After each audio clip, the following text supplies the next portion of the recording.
महाराष्ट्रातील असा एक पवित्र महिना ज्यात लोक मांसाहार सोडून कडक उपवास करतात.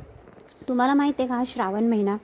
पण हा एक प्रश्न असा पडतो की आपले जे पूर्वज होते त्या पूर्वजांनी फक्त पावसाळ्यातच हा महिना का निवडला असावा.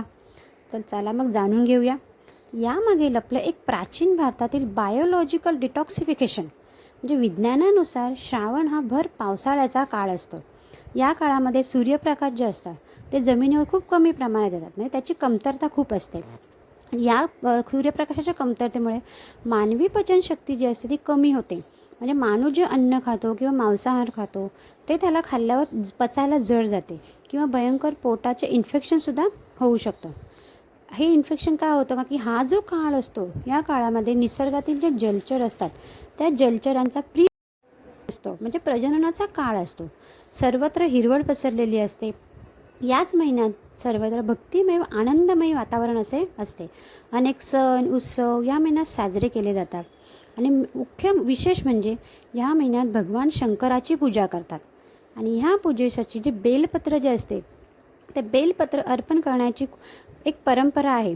याच महिन्यामध्ये भगवान शंकर जे होते पृथ्वीवर येतात आणि प्रत्येक वर्षी या महिन्यामध्ये भगवान शंकर पृथ्वीवर येतात अशी आख्यायिका आहे. तसेच याच महिन्यात समुद्रमंथन झाले होते. भगवान विष्णू जे होते ते याच महिन्यामध्ये योग निद्रेमध्ये गेलेत.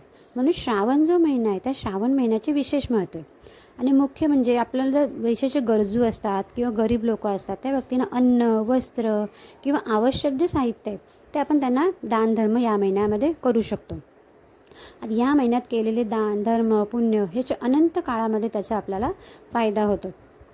या महिन्यामध्ये आपण जे वेगवेगळे पारायण असतो ते पारायण आपण या महिन्यामध्ये लावतो. जसे की गुरुचरित्र शिवलीलामृत हे पारायण करणे या श्रावण महिन्यामध्ये खूप महत्त्वाचे. आणि मुख्य म्हणजे शिवलीलामृत या ग्रंथाचे पारायण आपण या महिन्यामध्ये श्रावण महिन्यामध्ये हे करायलाच पाहिजे. त्याचं खूप मोठं पुण्य आणि खूप मोठं फळ आपल्याला या श्रावण महिन्यातल्या पारायणामुळे मिळू शकतं. असा हा पवित्र असा आणि हा श्रावण महिना भारतीय संस्कृतीची परंपरा जपणारा हा एक श्रावण महिना आहे.